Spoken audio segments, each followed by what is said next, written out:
मैं रईस भाई से 15 लाख की निधि वो मेरे को देंगे तो मेरे को चाहिए भी नहीं वो निधि 15 लाख की।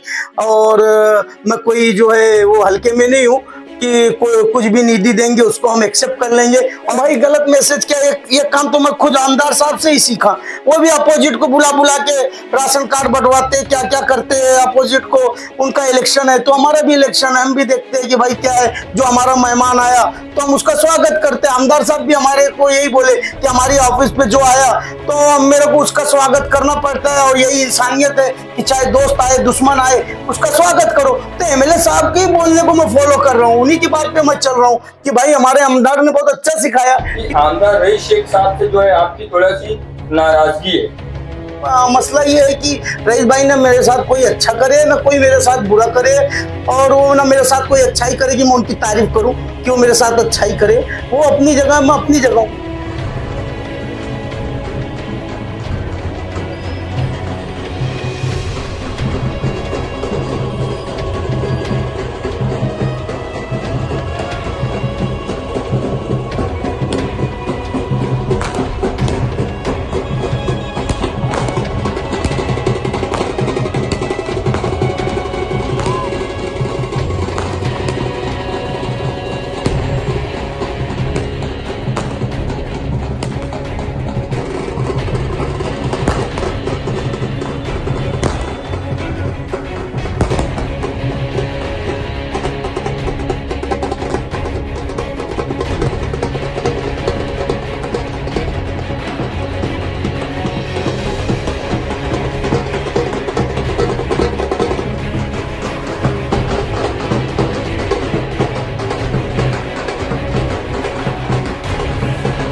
आगे जाने को इसके बाद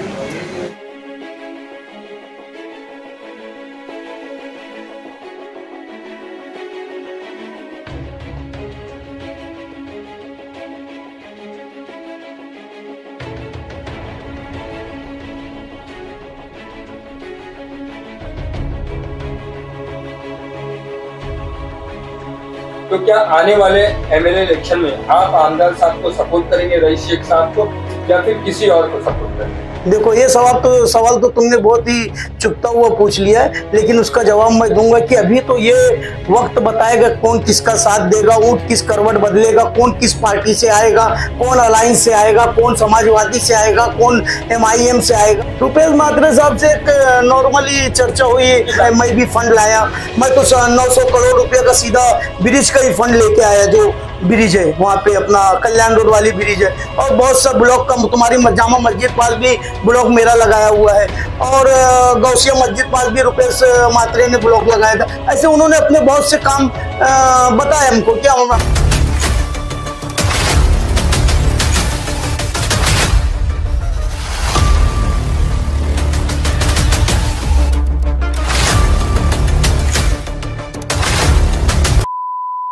भिवंडी शहर के मशहूर समाज सेवक और वार्ड नंबर 14 के समाजवादी पार्टी के उम्मीदवार शाह आलम बॉस इन दिनों समाजवादी पार्टी के आमदार जनाब रईस शेख से कुछ नाराज दिख रहे हैं और अपनी ही पार्टी के आमदार को छोड़ दूसरी पार्टी के उम्मीदवारों का स्वागत सत्कार करते नजर आ रहे हैं। कभी शाह आलम बॉस की ऑफिस में अहमद हुसैन सिद्दीकी नजर आते हैं तो कभी पूर्व आमदार रुपेश म्हात्रे।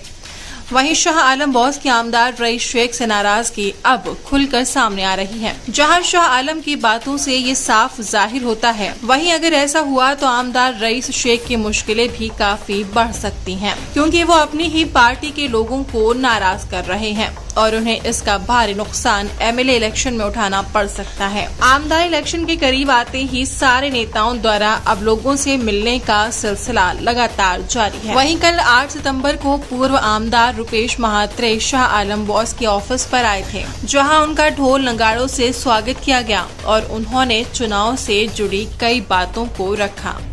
इस पूरे मामले में शाह आलम बॉस ने हमसे बात करते हुए क्या कहा, आइए देखते हैं। तो शाह आलम भाई ये बताइए कि आज जो आपके ऑफिस पे रुपेश म्हात्रे साहब आए थे, क्या कारण था, क्या वजह थी, थोड़ा इसके बारे में बताइए। रुपेश मात्रे हमारा एक दोस्त है, उसको बोले कि जो है मुझको बॉस के उधर चलना है मुलाकात करने, भिवंडी की क्या हालात है, क्या चल रहा है, उसके ऊपर चर्चा करने। वो हिसाब से मेहमान के हिसाब से आए थे मेरी ऑफिस पे। और जब हमारी ऑफिस पे आए तो हमारा फर्ज बनता है कि हमारी ऑफिस पे कोई भी आए, दोस्त आए, दुश्मन आए, सबका स्वागत करना है।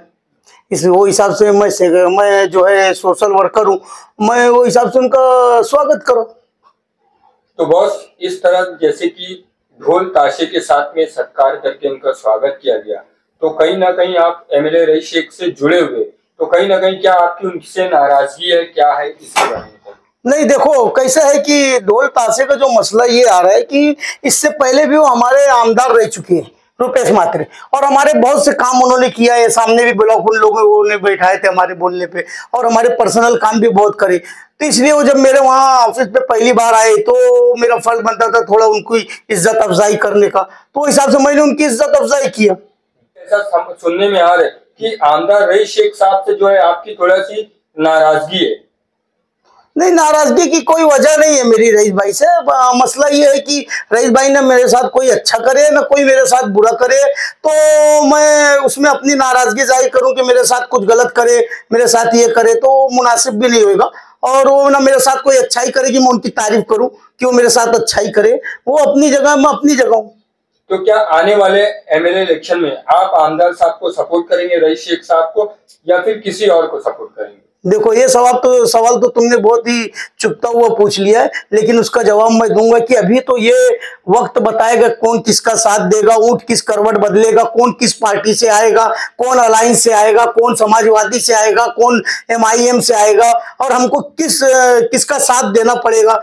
तो वो हिसाब से देखेंगे। मैं देख रहा हूँ जितने अपक्ष है, हमारे खिलाफ वाले लोग भी है, वो बहुत से लोग रईस भाई से जुड़े, तो वो किसके साथ जुड़े, हम किसके साथ जुड़ेंगे, उसका फैसला वक्त करेगा। तो बॉस, पहले भी कई बार हमने इंटरव्यू किया आपका, जिसमें आपने रईस भाई की तारीफ की और ये बताया कि हम रईस शेख के साथ में, तो इस बार इतना घुमा फिरा के जवाब क्यों? देखो, हम रईस भाई के साथ में हैं, पहले भी थे रईस भाई साथ में, अभी भी हैं, लेकिन आगे हालात क्या फैसला लेते हैं तो वो हिसाब से काम किया जाएगा। रईस भाई कैसे क्या राजनीति लेके लड़ते हैं, उनका एजेंडा क्या रहेगा। पहले भी बहुत से एजेंडा था जिसपे मेरे ख्याल से वो नहीं हुआ, तो इसके लिए थोड़ा सी मैं मतलब नाराज भी नहीं हूं, लेकिन कैसा है कि उस पर थोड़ा सोचने पे मजबूर हो गए। रुपेश मात्रे साहब से आपकी किस विषय पे चर्चा हुई, क्या बात हुई?